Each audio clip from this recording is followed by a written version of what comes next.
Good morning, my caffeinated capitalists and pre-market panic clickers. Welcome to Market Wake-Up Call with Midas Touché, the only show where we serve charts with sarcasm and trend lines with a shot of espresso. The market's open, your sleep schedule's ruined, and we're already seeing enough red to flag a relationship. The futures are confused, bonds are acting shady, and someone on Reddit just declared it's the perfect time to buy. So basically, it's Thursday. We've got a Fed chair threatening more rate hikes like it's a hostage situation. Oil creeping higher like an X in your DMs. And everyone's grandma is back to asking if now's a good time to buy Nvidia. Let's break it down.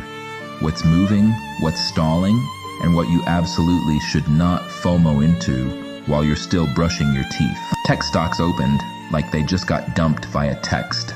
Meanwhile, gold is flirting with another high, and crypto is doing its usual impression of a toddler with a sugar rush. Bitcoin shot up 5% overnight because a billionaire tweeted something cryptic and bullish. Again, AI is still the belle of the market ball, but don't be fooled. Half these companies pitching machine learning are just Excel with a hoodie. Always check the fundamentals, not the font on the investor deck. Today's tip: don't trust a stock that only goes up during TikTok trends and earnings season.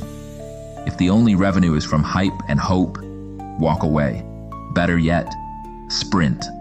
And finally, for the traders still holding on to last week's biotech play, hoping for FDA magic, bless your heart and check your expiration dates. That's it for this morning's chaos recap. Stretch your charts, hydrate your brain, and stay clear of anything labeled explosive upside potential in Comic Sans.